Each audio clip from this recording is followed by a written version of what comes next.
I used to look at my life from a different vantage point, and you're just walking in muck and walking in muck and walking in muck. You don't see that if you look off to the fucking left of the muck, there's a sidewalk, brother. Once I saw the sidewalk, got the sidewalk, I got a little break. There's purity in physical pursuits, right? Because it doesn't matter what your social status is. It doesn't matter how people perceive you. When it comes down to how long can you stay in that pool, when it comes down to how far can you run, when it comes down to how much can you push yourself past the part where you want to quit, how far can you keep going? There's a purity in that it dissolves social order, all that bullshit, what people think about you goes out the window. It's who are you right now? That's right. Who are you right now? That's a true statement, man. And I look at it as psychological warfare. And that's where I started learning that life is one big psychological warfare that you play on yourself. You play on yourself, man. The most important conversation I ever had is with myself. And the shit I was telling myself was so fucked up. It was so wrong. It was so misguided. And other people start to write that dialogue for you also. And it starts to be what you say to yourself every single day. And I started creating a whole nother warfare. A whole nother battle started becoming. I was like, oh, hang on a second, Goggins. You have these tools. You have these tools. Your life was basically the perfect grounds for training for where you need to go in your life. All the beatings, all the bullying, all the, you going through learning disabilities, all the struggles. It was the absolute perfect training ground for you to go to where you need to go.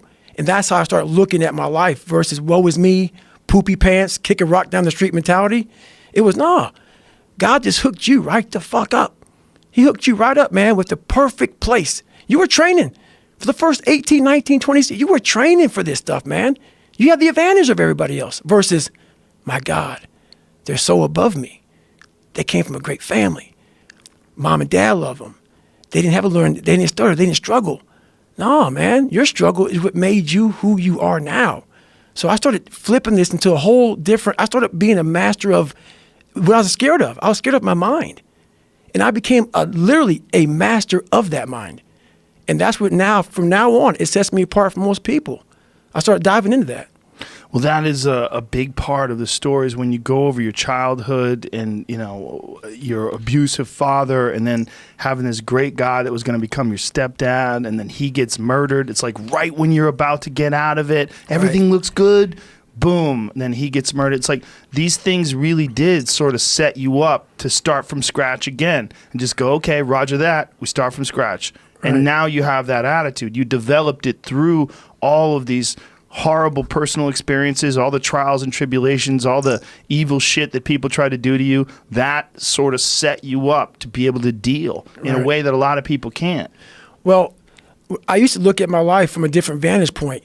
And when you're in all the muck and you're just walking in muck and walking in muck and walking in muck, you don't see that if you look off to the fucking left of the muck, there's a sidewalk, brother. Get off of it. You have your head down looking in this muck. Once I saw the sidewalk, got the sidewalk, I got a little break. And I got a different vantage point. And then from the sidewalk, I found a cliff. Then I found a mountain. I got way up high on top of my life and looked back down on it and said, okay, I got to figure this out, man. I'm not going anywhere. I'm starting to lie. So when you have a messed up foundation, I started lying about everything. I wanted people to like me. I wanted to be accepted in some society of life, some social society. And I was like, man, this isn't the right way. I'm messed up here. I'm messed up here. I'm messed up everywhere.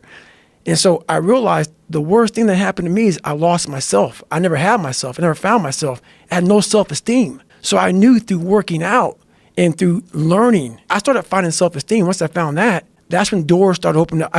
I stopped caring about people. That's such an important point when you're talking about the working out, because a lot of people, when they think about working out, they think of it as being a physical thing. Right. No. I did it for mental. People always say, my God, like, no, don't look at it like, I didn't care about losing weight. I didn't care about being the fastest person. I wasn't making the Olympics. I wasn't going to pros. I could barely read and write when I was in a junior in high school. I wasn't going anywhere. I saw working out as a way for me to build calluses on my mind. I had to callus over the victim's mentality. So I watched these movies. I talked about Rocky last time I was on here. I always equated training to mental toughening.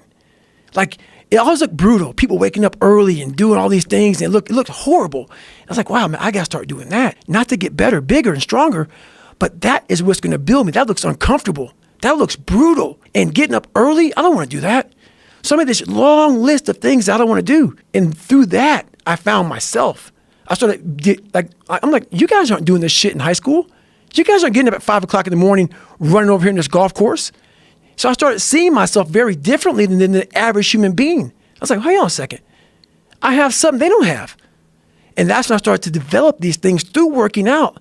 It was this great, never-ending work ethic. And through work ethic, I developed self-esteem. Now, is this something that you learned? Is this something you learned yourself from exercise yourself? Or is this something you had read or heard about? Like, what made you equate doing this and doing these difficult things physically to mental toughness, to being, this is the discipline that you need in order to get your life out of the situation you're in? So I never read anything. I could barely read, so right.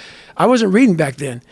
I watched a lot of movies, and I was really big into visualization. I always equated working out to struggle. And I struggled my whole life, but I ran from it. That what they thought, being judged, wow, if I say this, if I started right now, are you gonna make fun of me? I stopped caring about that.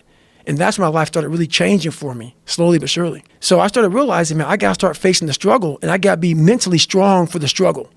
So that's why I started coming up with I'm training for life. Mentally, I'm training for life. I'm not training for to lift 400 pounds. And I found out on my own pretty much, is that through discipline, through self-discipline, through repetition, through tons of repetition of the same thing that you don't want to do, and that's the key thing. Through repetition of things you don't want to do, you develop like an armor for your mind. You start to armor your mind, because your mind's like, okay, we suffer every day. That's what we do. We do stuff that sucks every day. So then when the suck stuff comes, you're ready for it. And that's how I started coming up. I just started being very uncomfortable, and now it's like just a way of life.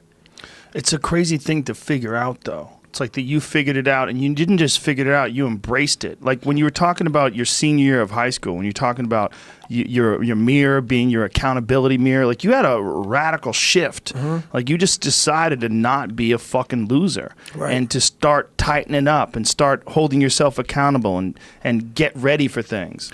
So I had this my whole life. I mean, I don't know if people believe in God or what. I don't care what you believe in. There's been this unrelenting voice in my head. We all have this voice. It's the right or wrong voice. And a lot of times that voice guides us into comfort. And my voice guided me into comfort a lot. But I had this other voice I heard my whole life saying, hey, motherfucker, what are you doing? No, man, we got to go over here. We got to go over here to that rock pile over in the fucking corner where nobody's at. That's where victory's at. We're over there in that corner. So this voice was giving me all these answers. Now, I wasn't a real smart kid growing up, but I had this crazy voice in my head saying, over there is where the fucking answers are. And I didn't want to listen to it because over there was pain. Over there was me looking in the mirror. Over there was me being accountable for all these things that went through my life. Even though people put them on me, it's now mine to own. And I didn't want to go over there by myself, but I had to. And this voice was guiding me there. It's God, whatever you want to call it. But that's what it was in me.